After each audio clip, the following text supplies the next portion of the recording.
রাজনৈতিক এই ডামাডোলের মধ্যেই বেশি আসছেন মার্কিন কর্মকর্তারা। এবার বাংলাদেশ সফরে আসছেন দেশটির দুই কংগ্রেসম্যান। বাইডেন প্রশাসনই তাদের পাঠাচ্ছে। তাদের মেন উদ্দেশ্যই থাকবে যে শেখ হাসিনাকে ক্ষমতা থেকে পদত্যাগ করতেই হবে। কারণ বাংলাদেশের জনগণ যেমন বিশ্বাস করে, তেমনি আমেরিকাও বিশ্বাস করে যে শেখ হাসিনার অধীনে কোনো সুষ্ঠু নির্বাচন সম্ভব নয়। আসসালামু আলাইকুম সুপ্রিয় দর্শক বন্ধুরা, অবশেষে একই চমক দেখাতে চলেছে মার্কিন যুক্তরাষ্ট্র। দর্শক বন্ধুরা, এবার শেখ হাসিনার পদত্যাগকে বাধ্য করতে 12ই আগস্ট বাংলাদেশে আসছেন মার্কিন দুই কংগ্রেসম্যান। দর্শক বন্ধুরা, এবং সেই সাথে বিদেশিরা বাংলাদেশের উপর যেভাবে চেপে ধরেছে তাতেই বোঝা যাচ্ছে শেষ পর্যন্ত সরকারের পদত্যাগ না ছাড়া আর কোনো পথ নেই। তো দর্শক বন্ধুরা, এবং সেই সাথে সেই সকল বিষয়গুলিকে কেন্দ্র করে এবার সারা দেশে ব্যাপক আলোচনা এবং সমালোচনার জন্ম দিয়েছে। এবং সেই সাথে যেই সকল কারণে এই মার্কিন দুই কংগ্রেসম্যান বাংলাদেশে আসতে চলেছেন। তো দর্শক বন্ধুরা, আপনাদের মাঝে সেই সকল বিষয়গুলোকে কেন্দ্র করে অত্যন্ত চমৎকার একটি প্রতিবেদন তুলে ধরেছি। আপনারা সেই প্রতিবেদনটি দেখলে অবশ্যই বুঝতে পারবেন। এবং সেই সাথে সেই সকল বিষয়গুলোকে কেন্দ্র করে অত্যন্ত চমৎকার কিছু আলোচনা করেছেন হেমায়েতুদ্দিন। তো দর্শক বন্ধুরা, আপনারা হেমায়েতুদ্দিন মিশন ভাইয়ের এই আলোচনাগুলো শুনলে অবশ্যই বুঝতে পারবেন কিভাবে শেষ পর্যন্ত মার্কিন এই দুই কংগ্রেসম্যান শেখ হাসিনার পদত্যাগ করতে বাধ্য করবে। তো দর্শক বন্ধুরা, অবশ্যই ধৈর্য সহকারে পুরো ভিডিওটি দেখবেন, তাহলে এই সকল বিষয়গুলি পরিপূর্ণ বুঝতে পারবেন। মার্কিন কর্মকর্তাদের ঘন ঘন বাংলাদেশ সফরে আওয়ামী লীগ যার পর নাই বিরক্ত, এতে কোনো সন্দেহ নাই। আওয়ামী লীগের বিভিন্ন নেতারা বিভিন্ন পর্যায়ে এখন প্রকাশ্যে তাদের বিরক্তির কথা প্রকাশ করতেছেন। ওবায়দুল কাদের বলেছেন যে এমন কি ঘটলো যে বাংলাদেশে একের পর এক আসতেছে তারা, অন্য দেশ নিয়ে তো মাথা ঘামায় না। কিন্তু আমেরিকা চলছে তার মতো। আমেরিকার একের পর এক কর্মকর্তা আসছেই। এই 2 দিন আগে এসেছেন দুর্নীতি দমন বিষয়ক কর্মকর্তা রিচার্ড নেফিউ। এখন আজকে শোনা গেল যে আরো 2 মার্কিন কংগ্রেসম্যান বাংলাদেশে আসতেছেন। তারা একজন হচ্ছেন সরকার দলীয় ডেমোক্রেট পার্টির, আরেকজন হচ্ছেন বিরোধী দলীয় রিপাবলিকান পার্টির। এই 2 জন মার্কিন কংগ্রেসম্যান তারা বাংলাদেশে আসতেছেন। আমি একটু কালবেলা পত্রিকা থেকে আপনাদেরকে পড়ে শোনাই, তারপর আমি আমার আলোচনাটা করব।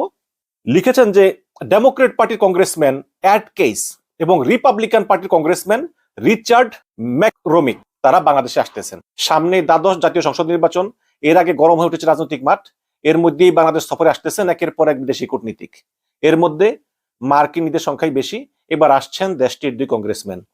আগামী 12ই আগস্ট 4 দিনের সফরে আসছেন হাওয়াই থেকে নির্বাচিত ডেমোক্রেট পার্টির কংগ্রেসম্যান অ্যাড কেস এবং জর্জিয়া থেকে নির্বাচিত রিপাবলিকান পার্টির কংগ্রেসম্যান রিচার্ড ম্যাকরোমিক। জানা গেছে 4 দিনের এই সফরে তারা রোহিঙ্গা ক্যাম্প পরিদর্শন করবেন এবং রাজনৈতিক দলগুলোর সঙ্গে বৈঠক করবেন। এ সময় তাদের সঙ্গে থাকবেন অন্যান্য সহায়তাকারী কর্মকর্তা। কংগ্রেসম্যানদের সফরের বিষয়টি নিশ্চিত করেছেন পররাষ্ট্রমন্ত্রী ডক্টর আব্দুল মোমেন। তিনি বলেছেন যে রোহিঙ্গাদের জন্য আমেরিকার দেওয়া অর্থ ঠিকমতো ব্যবহার হচ্ছে কিনা তা তারা দেখতে আসছেন। বাংলাদেশে নেমেই তারা রোহিঙ্গা ক্যাম্প পরিদর্শন করবেন এবং এরপর তারা ঢাকায় ফিরে পররাষ্ট্রমন্ত্রীর সঙ্গে দেখা করবেন। এরপর তারা আওয়ামী লীগ, বিএনপি, জাতীয় পার্টির সঙ্গে বৈঠক করবেন। তবে জামাত ইসলামের সঙ্গে বৈঠক হবে কিনা তা এখনো জানা যায়নি। বাংলাদেশের নির্বাচন নিয়ে ওয়াশিংটনের পাশাপাশি মার্কিন কংগ্রেস সদস্যরাও কিন্তু বেশ সরব আছেন। সাম্প্রতিক মাসগুলোতে মার্কিন কংগ্রেসের বেশ কয়েকজন সদস্য পৃথকভাবে সে দেশের পররাষ্ট্রমন্ত্রী অ্যান্টনি ব্লিংকেন এবং জাতিসংঘে যুক্তরাষ্ট্রের স্থায়ী প্রতিনিধি লিন্ডা টমাস গ্রিনফিল্ডকে চিঠি লিখেছেন। গণতন্ত্র ও নির্বাচনের পাশাপাশি মার্কিন কংগ্রেসের এসব সদস্য মত প্রকাশ, গণমাধ্যমের স্বাধীনতা সহ সামগ্রিকভাবে মানবাধিকার সুরক্ষার আহ্বান জানিয়েছেন। এদিকে নির্বাচন সহ নানা ইস্যুতে বাংলাদেশ সফর বেড়েছে মার্কিন কর্মকর্তাদের। চলতি সপ্তাহে মার্কিন পররাষ্ট্র দপ্তরের বৈশ্বিক দুর্নীতি দমন বিভাগের সমন্বয়ক রিচার্ড নেফিউ ঢাকা ঘুরে গিয়েছেন। আবার চলতি মাসের শেষের দিকে প্রতিরক্ষা সংলাপে যোগ দিতে আসছেন যুক্তরাষ্ট্রের ইন্দো প্যাসিফিক কমান্ডের কৌশলগত পরিকল্পনা ও নীতি বিষয়ক পরিচালক ব্রিগেডিয়ার জেনারেল টমাস জেমস। এছাড়াও আগামী মাসের শুরুর দিকে মার্কিন বাণিজ্য দপ্তরের দক্ষিণ ও মধ্য এশিয়া বিষয়ক সহকারী বাণিজ্য প্রতিনিধি ব্রেন্ডন লিঞ্চ ঢাকায় আসতেছেন। দর্শক, পররাষ্ট্রমন্ত্রী আব্দুল মোমেন বলেছেন যে এটা একটা রুটিন সফর। এই মার্কিন 2 কংগ্রেসম্যান তারা আসতেছেন, রোহিঙ্গাদের জন্য আমেরিকা যে টাকা দেয় সেটা ঠিক মতো খরচ হচ্ছে কিনা, কিন্তু আমি এটা বিশ্বাস করি না। আপনারা দেখেন যে রিচার্ড নেফিউ যে দুর্নীতি দমন বিষয়ক কর্মকর্তা, তিনি যখন ঢাকায় এসেছেন তখনও তারা বলেছেন রুটিন ওয়ার্ক, কিন্তু আমরা জানি যে তিনি কিছু ইনফরমেশন গ্যাদার করেছেন এবং তিনি শেখ হাসিনার যে অলিগার, যে ব্যবসায়ী, লুটেরা ব্যবসায়ী, তাদের বিরুদ্ধে তিনি স্যাংশনের ব্যবস্থা করে গিয়েছেন। এখন এই 2 মার্কিন কংগ্রেসম্যান তারা যদি রোহিঙ্গাদের দেওয়া টাকার ঠিকমতো বন্টন হচ্ছে কিনা তা দেখতেই আসে, তাহলে কেন তারা মাত্র একদিন রোহিঙ্গা ক্যাম্পে থেকেই বাকি 3 দিন তারা ঢাকায় কাটাবেন? ঢাকায় তারা আওয়ামী লীগের সঙ্গে বৈঠক, বিএনপির সঙ্গে বৈঠক, জাতীয় পার্টির সঙ্গে বৈঠক, হয়তো জামাতের সঙ্গে হতে পারে, আমরা শিওর না, কিন্তু কেন তারা করবেন? তার কারণ হচ্ছে বাংলাদেশের যেই ক্রমবর্ধমান রাজনৈতিক সংকট, এটা দিনে দিনে যে ঘনীভূত হচ্ছে, এটার একটা সুরাহা করার জন্যই তারা বাংলাদেশে আসবেন। এটাই হচ্ছে তাদের মেইন টার্গেট।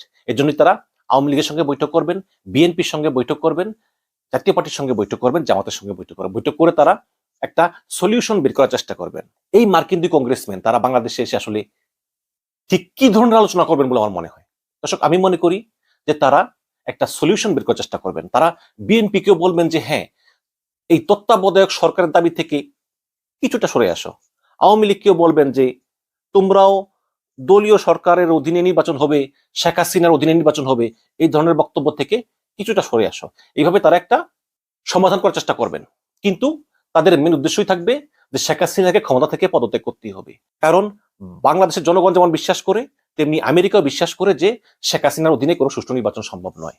কাজেই এই দুই মার্কিন কংগ্রেসম্যানের মূল উদ্দেশ্যই হচ্ছে যে বাংলাদেশে এসে তারা শেখ হাসিনার উপর চাপ প্রয়োগ করা যে আপনি ক্ষমতা থেকে সরে যান।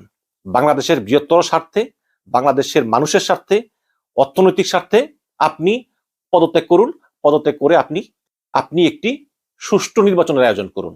তবে হ্যাঁ, আপনি পদত্যাগ করার পরে নির্বাচনকালীন সরকারি বলি বা তত্ত্বাবধায়ক সরকারি বলি, তার যে প্রধান হবে সেখানে আপনার একটা দৃষ্টিভঙ্গির মূল্যায়ন করা হবে, আপনার একটা পছন্দের মূল্যায়ন করা হবে, এবং আপনার উপর যাতে কোনো অনৈতিক মামলা না হয় বা আপনাকে হয়রানি করা না হয় সে ব্যাপারে আমরা একটা নিশ্চয়তা দিলাম। এই ধরনের কিছু আশ্বাসও তাকে দেওয়া হতে পারে। এবং দুই মার্কিন কংগ্রেসম্যান ঠিক এই কারণেই ঢাকা আসবেন বলে আমি মনে করি। দর্শক, আমেরিকা শেখ হাসিনাকে ক্ষমতায় দেখতে চায় না। কাজেই আমেরিকার থেকে একের পর এক কর্মকর্তা ঢাকায় আসতেছেন, তাদের উদ্দেশ্যই একটা, সেটা হচ্ছে শেখ হাসিনাকে ক্রমে ক্রমে দুর্বল করে তাকে একটা পর্যায়ে ক্ষমতা থেকে বিদায় করে দেওয়া। এখন আমেরিকা যদি অল টুগেদার একটা বিশাল চাপ দেয়, সেটার জন্য হিতে বিপরীত হতে পারে। এক হচ্ছে বাংলাদেশের অর্থনীতি ধ্বংস হয়ে যাবে, এবং দ্বিতীয় হচ্ছে বাংলাদেশের মানুষ সাফার করবে। এই জন্য আমেরিকা পর্যায়ক্রমে ধারাবাহিকভাবে, এবং আপনারা জেনে অবাক হবেন যে মার্কিন স্টেট ডিপার্টমেন্ট, তাদের বিশাল টিম আছে, তারা এগুলো নিয়ে প্রতিদিন মিটিং করে, বিভিন্ন জন বিভিন্ন মতামত দেয়। বড় বড় কংগ্রেসম্যান, এই যে দুই কংগ্রেসম্যান আসতেছে, তাদেরকে নিয়ে মার্কিন স্টেট ডিপার্টমেন্ট দফায় দফায় মিটিং করেছে, বাংলাদেশে গিয়ে কি করবে, কার সঙ্গে কি বলতে হবে, তাদের কি লক্ষ্য, কি উদ্দেশ্য, তারা কি জানতে চাইবে। এবং এবং আওয়ামী লীগ এটা বললে তোমরা এটা বলবে, আওয়ামী লীগ এইটা বললে তোমরা এটা বলবে। এইভাবে কিন্তু পর্যাপ্ত ব্রিফ করা হয়। এবং এই বাংলাদেশ সফরের আগে এই দুই মার্কিন কংগ্রেসম্যান অন্তত সপ্তাহখানেক ধরে তারা মার্কিন স্টেট ডিপার্টমেন্টে দফায় দফায় নিয়ে মিটিং করেছেন, এবং কিছু কিছু মিটিং এ পররাষ্ট্রমন্ত্রী অ্যান্টনি ব্লিংকেনও যোগ দেন। তো এসব কিছু ধারাবাহিক পরিকল্পনার অংশ। তো এই আমেরিকার টার্গেট হচ্ছে এখন রেজিম চেঞ্জ করা। আপনারা দেখেন যে এই ইমরান খান পাকিস্তানের, অনেকেই পছন্দ করেন, আমি পছন্দ করি, কিন্তু শুধু আমেরিকার রোশানলে পরেই তিনি তার প্রধানমন্ত্রিত্ব হারিয়েছেন, এখন জেলে পর্যন্ত গিয়েছেন, নির্বাচনে অযোগ্য হয়েছেন। আজকে একটা রিপোর্ট এসেছে যে গোপন নথি ফাঁস, ইমরানের পতনের পিছনে আমেরিকা। ইমরান খানকে ক্ষমতাচ্যুত করার পেছনে আমেরিকার যোগ সাজস ছিল বলে সংবাদ প্রকাশ করেছে আমেরিকার একটি অনলাইন পত্রিকা। দ্য ইন্টারসেপ্ট নামের এই অনলাইন পত্রিকা পাকিস্তান সরকারের এই কূটনৈতিক গোপন নথি প্রকাশ করেছে। ইউক্রেন যুদ্ধে ইমরান খানের পররাষ্ট্রনীতির কারণে আমেরিকা তার উপর চরম ক্ষুব্ধ হয়। ইউক্রেনে রাশিয়ার হামলার পর ইমরানের নিরপেক্ষতার কারণে 2022 সালের 7 মার্চ তাকে পদ থেকে সরানোর জন্য উদ্যোগী হয়ে জরুরি বৈঠক করেন আমেরিকার পররাষ্ট্র মন্ত্রণালয়ের সদস্যরা। এই যে পররাষ্ট্র মন্ত্রণালয়ের সদস্যরা আমেরিকার, এরাই কিন্তু হচ্ছে মেইন নাটের গরু। এরা এই শেখ হাসিনাকে নিয়েও কিন্তু দফায় দফায় বৈঠক করেন, আমরা জানি না কিন্তু করেন। বৈঠকে যুক্তরাষ্ট্রে নিযুক্ত পাকিস্তানের রাষ্ট্রদূত ছিলেন।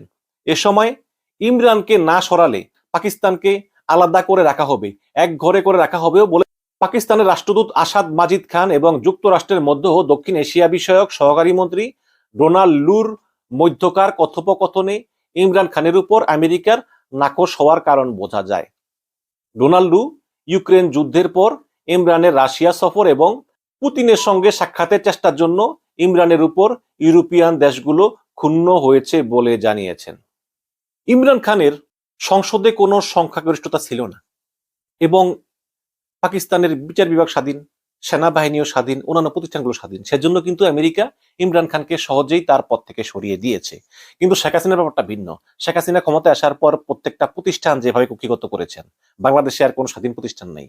এখন সুপ্রিম কোর্টে আছে বিচারক লীগ, পুলিশে আছে পুলিশ লীগ, প্রশাসনে আছে আমলা লীগ, সেনাবাহিনীতে আছে সেনাবাহিনী লীগ। এইভাবে সব জায়গায় শেখ হাসিনা লীগ করেছেন এবং একতরফা নির্বাচন করে পার্লামেন্টেও 300 আসনের ভিতরে 290টা আসন নিজের দখলে রেখেছেন। তো এই শেখ হাসিনাকে সরানোটা একটু কঠিন এবং এই ব্যাপারে মার্কিন পররাষ্ট্র মন্ত্রণালয়ের সদস্যরা অনেক কেস স্টাডি করেছেন, অনেক চিন্তা ভাবনা করেছেন এবং এখনো করতেছেন। তারা ধাপে ধাপে অগ্রসর হচ্ছেন। একটা সময় এসে শেখ হাসিনাকে সরে যেতেই হবে। আমেরিকা যাই করুক, সুষ্ঠু নির্বাচনের কথা বলুক, গণতন্ত্রের কথা বলুক, মানবাধিকারের কথা বলুক, তার রেজাল্ট একটাই, সেটা হচ্ছে যে এই শেখ হাসিনাকে ক্ষমতা থেকে সরে যেতেই হবে। তার অধীনে নির্বাচন হবে না।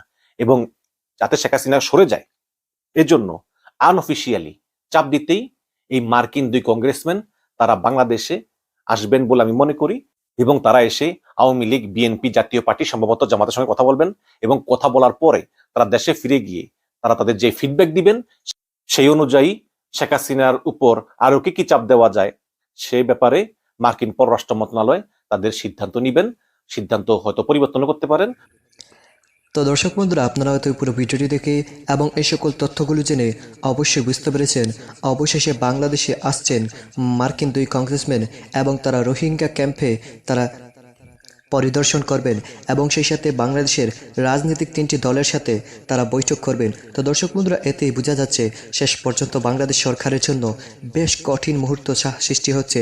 তো দর্শক বন্ধুরা, এবং সেই সাথে হেমায়েতুদ্দিন মিশন ভাইয়ের এই সকল আলোচনাগুলো শুনে আপনাদের কাছে কি মনে হচ্ছে অবশ্যই কমেন্ট করে জানিয়ে দিবেন। তো দর্শক বন্ধুরা, ভালো থাকুন, সুস্থ থাকুন। আল্লাহ হাফিজ। আসসালামু আলাইকুম ওয়া রাহমাতুল্লাহি ওয়া বারাকাতুহু।